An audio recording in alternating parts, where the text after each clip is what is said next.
네, 이현종 해주시죠. 4월 2일 목요일 순서 진행하도록 하겠습니다. 자, 오늘은요, 여러분들이 많이 좋아하시고 또 응원해주시는 배현진 국민의힘 의원을 초청해서 여러분과 이야기를 나눠보도록 하겠습니다. 고맙습니다. 나오셔서. 네, 안녕하세요. 네, 안녕하세요. 네. 지금은 이제 서울시당 위원장도 맡고 계시고. 네. 지옥과 천당을 왔다 갔다 하셨죠. 지금 약간 불안불안하게 지옥에 살짝 걸쳐놔가지고요. 네. 참, 그때 기분이 어떠셨어요? 법원에서 가처분 인용됐을 때. 일단은 저는 이 무리한 징계라는 거를 알았기 때문에 네네. 가처분이 인용될 거라고 생각은 하고 있었는데 많은 분들이 정당의 문제를 법원이 간섭하지 않는다라는 그 이제 거의 대원칙과 같은 그렇죠. 그것 때문에 비관적으로 보셨거든요. 인용됐을 때 역시 내 예감이 틀리지 않았구나라고 쾌감이 컸죠, 진짜. 짜릿하죠. 네, 짜릿했죠. 네. 어쨌건 지금 선거가 60일 정도밖에 좀 남지 않았어요. 남지 않았는데 지금 아마 서울시당 위원장을 맡고 계시기 때문에 제가 알기로는 이제 중앙당과 서울시당이 각각 공천하는 조금 저게 다르죠? 다릅니다. 네. 중앙당에서는 뭐 이를테면 광역단체장 그리고 50만 이상 네. 국회의원 선거구 3개 이상의 이제 대도시를 본인들이 하겠다고 이제 이번 당원당규 개정을 통해서 가져갔고요. 아, 17개 시도당은 그 외에 기초단체장과 그리고 시의원, 구의원, 도의원 같은 광역의원, 기초의원 이제 공천을 하고 있죠. 네. 예. 지금 그러면 서울 같은 경우는 이제 구청 중에서 지금 송파하고 또 몇 군데가 지금 못하죠? 송파, 관악, 네. 강남, 강동, 강서를 중앙당이 공천하려고 이제 이번에 가져갔고요. 나머지 20개 기초단체장을 저희가 공천을 하고 있습니다. 참 공교롭게 어떻게 배현진은 지역구 구청장을 지금 본인이 공천을 못하는 그런 상황이네요. 네, 그래서 시중에 음모론이 많았어요. 네. 이제 장동혁 지도부가 배현진, 박정훈 미워서 그랬다. 맞아요. 뭐 이런 얘기도 있었는데요. 저희는 이제 경선을 통해서 지금 공천 그 후보가 결정된 상황입니다. 뭐 최근에는 뭐 하여튼 의도적으로 배현진 위원장이 뭐 공천을 뭐 안 하고 있다, 뭐 어쩌고 있다, 뭐 이런 이야기도 했었는데. 그 얘기를 하신 기자에 제가 엄중히 경고했고요. 네. 본인이 뭐 어제 사과라고 하셨는데 대단히 이 문제를 가볍게 생각하고 뭐 웃으면서 뭐 이렇게 하셨더라고요. 글쎄요, 저도 봤어요. 예, 그런데 이제 서울시당이 선거를 준비하는 그 과정 중에 시당이 국민의힘을 망하게 하려고 한다라고 했던 그 네네. 말씀은 굉장히 큰 실수를 하신 거거든요. 글쎄 말입니다. 그러니까 이 선거를 고의적으로 방해하고 악의적인 프레임을 씌우려고 했기 때문에 이 부분에 관해서 엄중하게 그 법적인 검토를 하고 있습니다. 저도 기자지만 보통 그런 이야기를 하면 상대방한테 일단 확인을 좀 해야 될 거 아니에요? 네, 그죠? 확인 뭐 취재 전혀 없었고요. 저와 모르는 분이 아니신데 전화도 없었고 어느 당협위원장의 말을 듣고 했다기에는 너무 큰 실수를 하신 거죠. 누가 했는지 좀 네. 궁금하네요.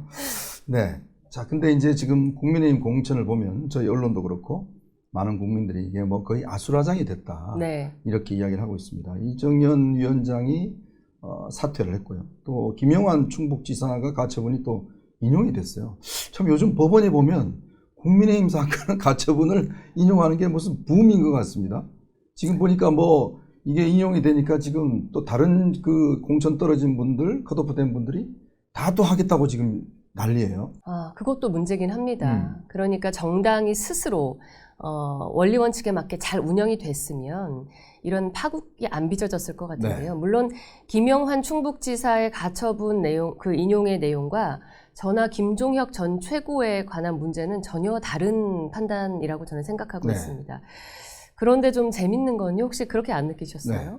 김영환 충북지사의 이 가처분 인용이 사실은 당에는 꽤나 큰 충격이고 파국인데 어쩐지 장동혁 대표가 신이 난 듯한 느낌을 저는 좀 받았어요. 아니 조금 막 미소를 지으면서 이렇게 좀 비아냥거리더라고요. 네, 뭐 이것 네. 봐라. 뭐 법원이 우리한테 이렇게 과도하게 지금 간섭하고 네. 있다.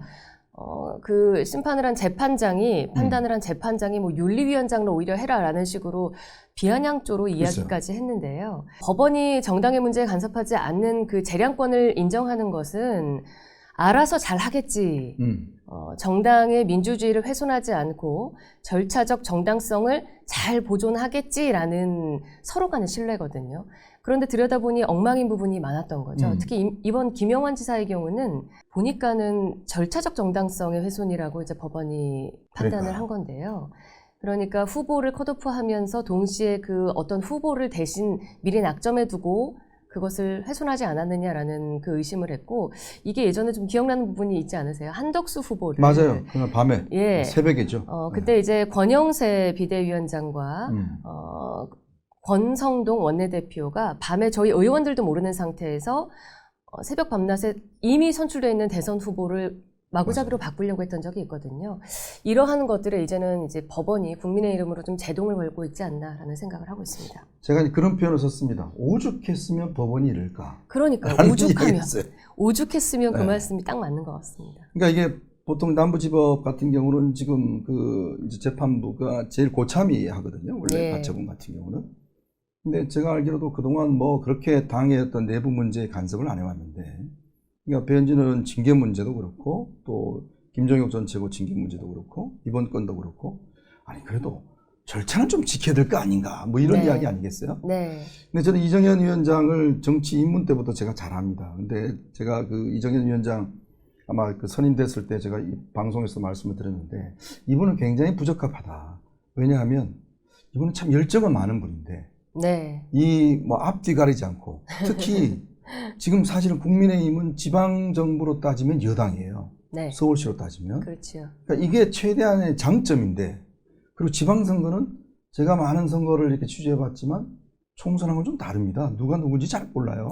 정확하십니다. 예. 근데 그 장점을 이용하지 않고 뭐 다 혁신하겠다, 자르겠다 뭐 하니까 이분이 지금 이거 지금 혹시 본인이 비대위원장으로 착각하신 거 아닌가? 저도 그렇게 생각했습니다. 컨셉을 잘못 잡고 나오신 것 같은데요.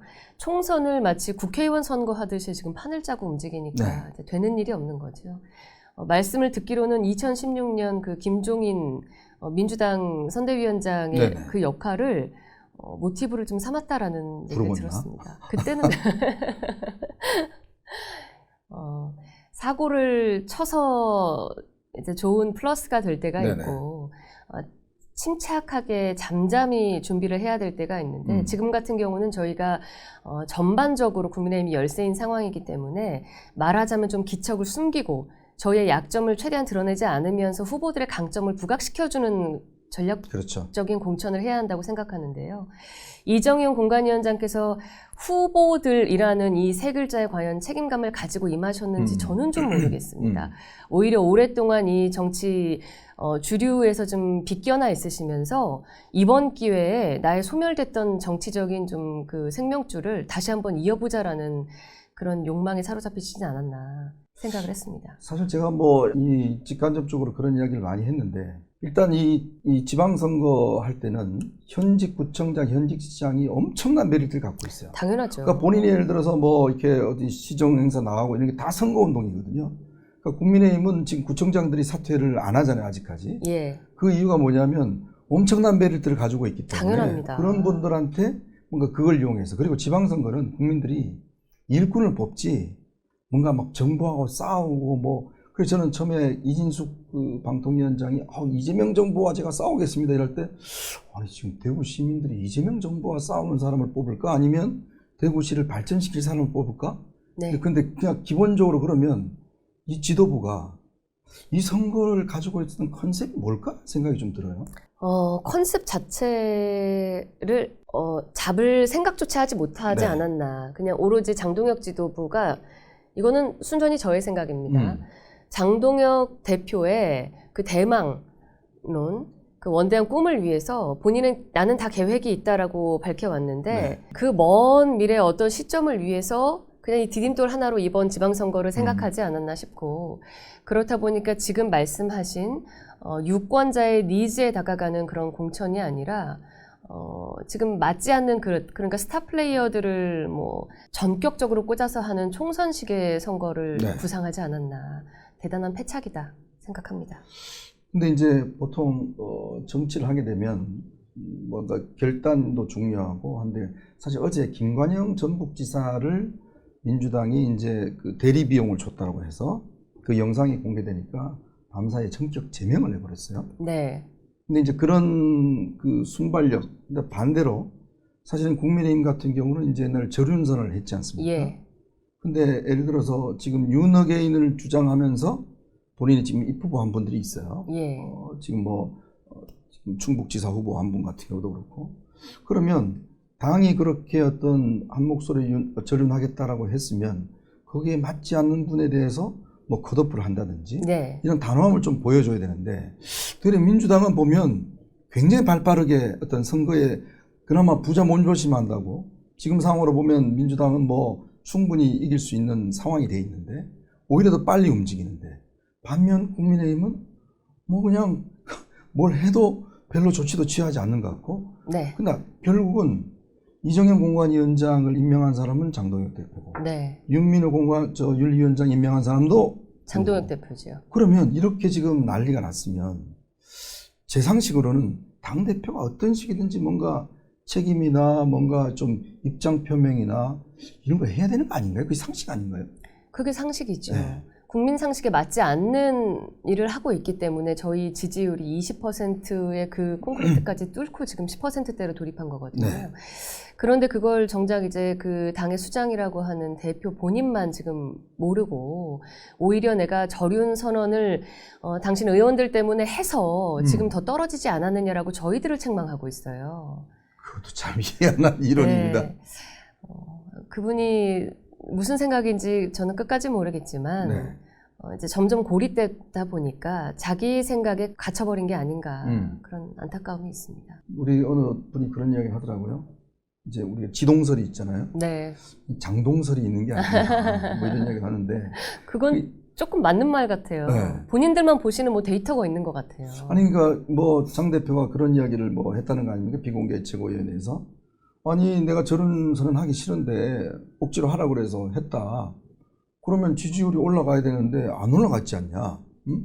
그래서 이제부터는 내가 이제 목소리를 높여야 되겠다라고 이야기를 하는데, 근데 저희 언론에서 분석하기로는 저런 선언을 해서 지지도가 더 떨어진 이유는 국민들이 이제 보고 말로는 잘 안 믿잖아요. 안 믿죠. 네. 그러면 예. 뭔가 가시적으로 보이는 행동이나 조치를 취해야 되는데 그게 없으니까 떨어진 건데, 저런 선언을 했기 때문에 떨어졌다라는 거는 제가 생각하는 그 상식의 범위는 좀 벗어난 것 같아서. 네, 맞습니다. 이해가 되십니까? 뭐 이를테면 가시적으로 절윤 선언과 동시에 저희가 지금 그 당내에서 이를테면 윤어게인의 어떤 그 선봉이자 횃불이라고 할까요? 네. 유튜브 하시는 고성국 씨나 이런 분들이 전두환의 존영을 우리 당사에 걸자, 그렇죠. 뭐 이런 얘기를 했을 때 저희가 단호하게 서울시당에서 그것에 대해서는 심판을 했습니다. 맞아요. 그런데 그 문제를 여전히 묵과하고 있고, 이를테면 절윤 선언과 동시에 한동훈 전 대표에 대한 징계를 취소하라, 뭐 이런 식의 가시적인 윤민우 윤리위원장, 당을 휘저었던 이분에 대해서 인사조치를 해라, 장해찬 여의도연구원 부원장을 해촉해라. 네. 그리고 뭐 노인 비하, 장애인 비하 등 여러 당내 그 풍문을 일으켰던, 말로 설화를 빚었던 미디어 대변인에 대해서 인사조치를 해라라는 가시적인 어떤 실천의 그 넘버링이 돼 있었거든요. 그것을 하나도 하지 않고 굉장히 그 뾰루퉁한 얼굴로 그 절윤 선언한 그 사진 한 장으로 모든 게 해결될 수 있었다고 한다는 것 자체가 1.5선 당대표의 어떤 정치적 미숙함을 보여주는 게 아닌가. 국민들이 그런 수장이 이끄는 국민의힘을 어떻게 믿고 표를 주시겠습니까? 아니, 근데 뭐 저도 이제 정치를 오랫동안 이제 봤습니다만은, 최소한 어떤 뭐 언론에서 그렇게 많은 지적들도 하고 또 상식적으로 어떤 그런 지적을 하면, 네. 당대표 입장에서는, 당을 이끌어가는 입장에서는 내가 좀 뭔가 잘못하고 있나? 나의 잘못은 뭐지? 라는 부분들을 좀 생각하는 게 상식인데, 그렇잖아요. 사람들이 완벽할 수는 없잖아요. 네. 그러니까 다른 사람들이 지적을 하면 내가 그 부분을 좀 잘못하고 있는 건가? 뭐 이런 생각을 해야 될 텐데, 근데 이분은 내가 하는 거는 다 옳고 계획이 있고, 근데 반대로 내가 그냥 저름선언 하지 말고 그냥 몇 주당 주면 뭐 다 될 것 같고, 그리고 박민영 대변인 같은 경우도 유일하게 나를 지금 엄호하고 있는데 그 사람 자르면 어떡하냐, 네. 뭐 이런 이야기 하시는데, 근데 뭐 신문의 사설만 봐도 좀 답이 나와 있는 거 아닌가요? 그러니까 얼마 전에 그 뉴스 보니까는 신문 읽는 사진이 네. 나왔던데요. 뭘 봤는지 모르겠어요. 열심히 읽으시는데 어느 면을 읽으시는지 잘 모르겠습니다. 스포츠맨을 읽으셨나? 그런 것 같습니다. 참 기가 막힙니다. 자, 이제 그렇게 되면 이제 뭐 앞으로 선거라는 게 이제 60일밖에 남지 않았는데 어쨌든 박덕흠 이제 새로운 공관위원장이 와서 이 문제를 지금 해결하라고 하는데 문제는 지금 충북 그 지사 공천 같은 경우는 완전히 엉망이 되어버렸어요. 엉망이 됐죠. 네. 근데 이거 어떻게 수습해야 됩니까? 수습을 저도 모르겠습니다. 이렇게 엉망진창으로 해서 예를 들면 이를테면 충북지사 컷오프, 뭐 이를테면 현역 중진에 대한 컷오프를 통해서 세무를 공급하겠다라는 일관된 기조가 있으면 네. 전국 모든 지역에 대해서 국민이 납득할 만한 공정한 어떤 기준을 제시하고 그렇죠. 했으면은 모르겠습니다. 그런데 어디는 그냥 남겨두고 어디는 저희 서울 같은 경우도 실컷 흔들다가 등록을 안 하겠다고 하니 가서 좀 제발 해달라고 읍소읍소 그렇죠. 하는 모습을 보이고 어디는 단칼에 1, 2위를 여론조사 1, 2위라고 하는 주장하는 어떤 후보들에 대해서 단칼에 컷오프를 해버리고 네. 이렇다 보니까 그냥 너희들 기준 없이 그냥 사심에 의해서 하는구나라는 모습밖에 보이지 않았거든요. 저는 중앙윤리위에 대해서 이제 예전 같으면 중앙공심위에 대해서도 네. 중앙당 우리 지도부에 대해서도 이전의 선거 같으면 안타까운 마음으로 한 가족의 마음으로 같이 좀 조언을 하고 고민을 하고 싶은 그런 마음이 요만큼 남아있었을 것 네. 같은데요. 지금은 완벽하게 분리해서 당신들의 일은 당신들끼리 하시라. 저희 서울은 서울끼리 하겠다라는 그런 생각을 가지고 있습니다. 오늘 이제 아마 조선일보의 그 메인 칼럼을 보면 뭐 저도 그런 칼럼을 쓰긴 했습니다만은 사실 예전 같으면 보수 정당이 어떤 이런 어려움이 있고 또 여러 가지 어떤 위기가 있으면 주로 영남에 있는 중진들이나 이런 분들이 스스로 이제 불출마 선언을 한다든지 또 이런 상황에 대한 목소리를 낸다든지 그러니까 중진들이 앞장서서 어떤 당의 문제를 해결하기 위해서 했는데 저는 참 이 의문이 풀리지 않는 의문은 이렇게 당이 문제가 되고 많은 국민들이 국민을 걱정하는데 근데 국민의힘의 중진들은 국민을 별로 걱정하지 않는 참 희한하게 국민들이 당을 걱정하는 이런 모습이 됐어요. 같이 이제 뭐 의정생활 해보시면 알겠지만 과연 그러면 국민의힘에 정말 오랫동안 당선이 되어 왔던 그 많은 중진분들은 무슨 생각을 하고 있을까에 대한 국민들이 가진 의문도 있을 것 같아요. 그 많은 중진 의원들, 저의 정치 선배들을 저는 인간적으로 존경하고 존중하고 네네. 사랑하기도 합니다. 모두는 아니지만. 그런데 이분들의 어떤 노선을 가든지는 지금 현재로서는 상관이 없는 것 같습니다. 네. 제가 중진의 힘이라고 한번 맞아요. 그런 얘기 한 적 있죠. 말씀드린 적이 있는데요. 이 중진의 힘의 모토는 현재로서는 저는 생존이라고 봅니다. 그러니까 당이 싸워야 할 때 윤석열 시대와의 어떤 그 얽혀있는 본인의 공통된 저희 모두의 귀책이라고 할까요? 그것이 드러나서 본인의 생존 노선에 큰 타격이 올까? 네.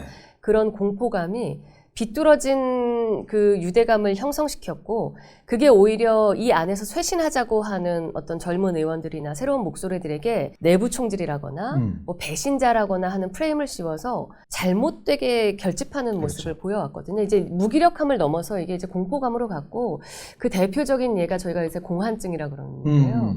이 보수 재건, 보수의 어떤 새로운 모습을 만들자라고 이 굳은 구태스러운 판을 흔들고 있는 한동훈 대표에 대한 지극한 공포감이 그 상징적인 장면 같습니다.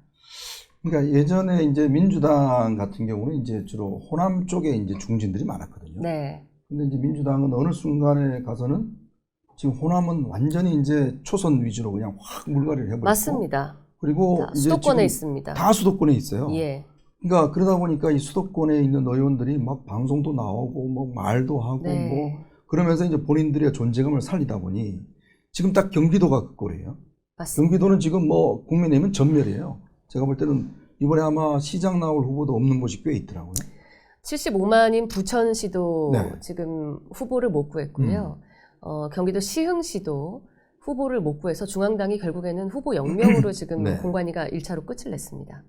야, 심각한 일이죠. 아니 제일 보수 정당이 그래도 그동안 경기도 같은 경우는 그래도 지금 현재 경기도 의원은 절반이 지금 국민의힘이잖아요. 경기도 도의회 도의회. 말씀이시죠? 그렇죠. 예, 도의회는 그렇죠. 지금 뭐 서울시 의회는 뭐 100명이 지금 되죠. 네, 서울시 그렇습니다. 의원들이. 네.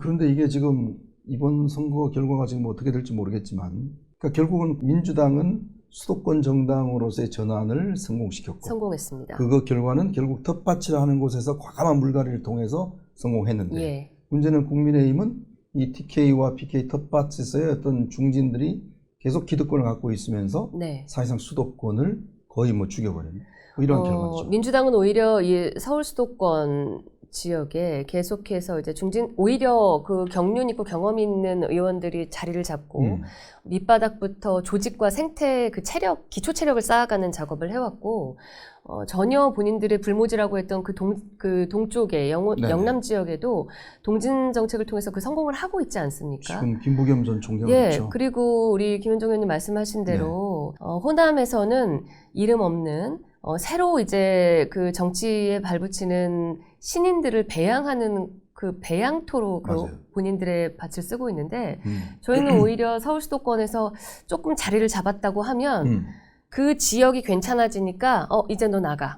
라고 이제 기준을 엄격히 하고, 오히려 영남의 중진들께서는 3선, 4선, 다선을 계속하면서 지역의 맹주를 꿈꾸시는 거죠. 근데 안타깝게도 이제 대구에서조차 이번 TK가 이제 격전지가 돼버린 것은, 글쎄 말이에요.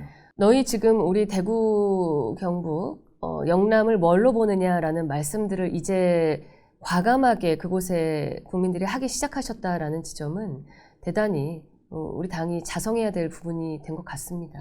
제가 오늘 충격적인 오늘 뉴스 하나를 접했는데, 홍준표 전 시장께서 김부겸 전 총리에 대한 지지선을 하셨더라고요. 네. 야, 아무리 그렇지만 지금 물론 뭐 홍준표 전 뭐 탈당하신 분이긴 하지만, 그래도 어떻게 김부겸 전 총리의 지지선을 할 수가 있다. 전임 시장이잖아요. 그리고 자기 시장 임기 중간에 끝내놓고 공수고로 만들어 놔놓고 본인 대권 나오겠다 나와서 떨어지고 난 다음에, 사실 지금 대구를 지금 어떤 면에서 뭐 저렇게 만들어 놓은 데 대한 책임도 있으신 분인데, 그냥 조용히 있으면 모르겠지만 어떻게 저렇게 김부겸 전 총리 지지선을 할까라는 문제. 또 하나는 지금 보면 저 주호영 의원 어제 보니까 이 공명선거 뭐 하는데, 아니 컷오프된 분이 같이 또 손을 잡고 있더라고요.